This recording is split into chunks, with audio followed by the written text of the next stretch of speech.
the realization of prosperity.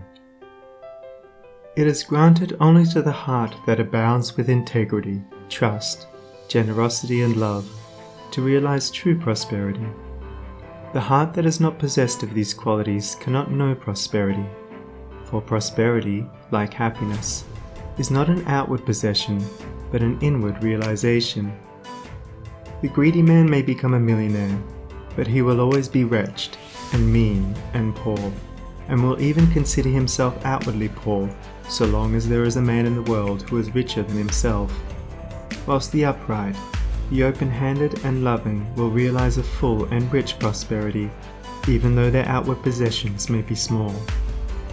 He is poor who is dissatisfied, he is rich who is contented with what he has, and he is richer who is generous with what he has. When we contemplate the fact that the universe is abounding in all good things, material as well as spiritual, and compare it with man's blind eagerness to secure a few gold coins or a few acres of dirt, it is then that we realize how dark and ignorant selfishness is.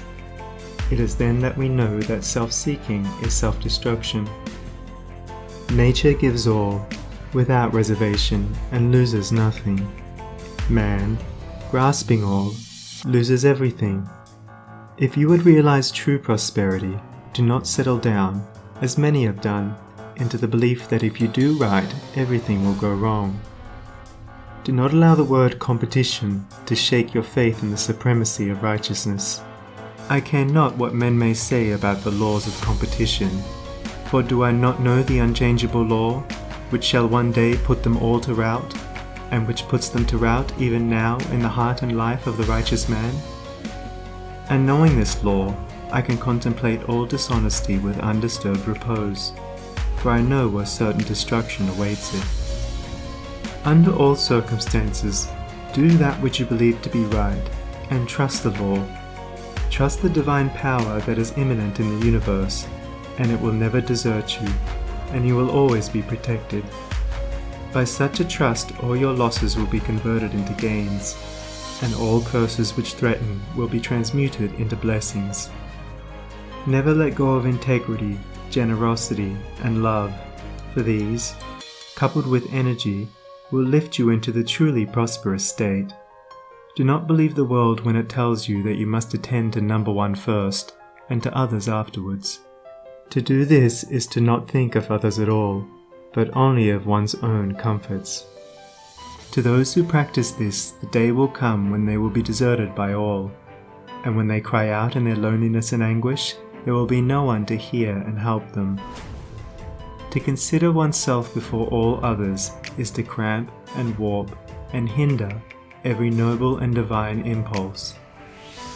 Let your soul expand. Let your heart reach out to others in loving and generous warmth, and great and lasting will be your joy, and all prosperity will come to you. Those who have wandered from the highway of righteousness guard themselves against competition. Those who always pursue the right need not to trouble about such defense. This is no empty statement. There are men today who, by the power of integrity and faith, have defied all competition, and who, without swerving in the least from their methods, when competed with, have risen steadily into prosperity, whilst those who tried to undermine them have fallen back defeated. To possess those inward qualities which constitute goodness is to be armored against all the powers of evil, and to be doubly protected in every time of trial. And to build oneself up in those qualities is to build up a success which cannot be shaken, and to enter into a prosperity which will endure forever. The white robe of the heart invisible is stained with sin and sorrow, grief and pain, and all repentant pools and springs of prayer shall not avail to wash it white again. While in the path of ignorance I walk, the stains of error will not cease to cling.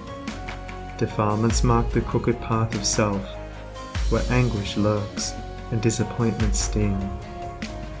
Knowledge and wisdom only can avail to purify and make my garments clean. For therein lie love's waters, therein rests peace undisturbed, eternal and serene. Sin and repentance is the path of pain. Knowledge and wisdom is the path of peace.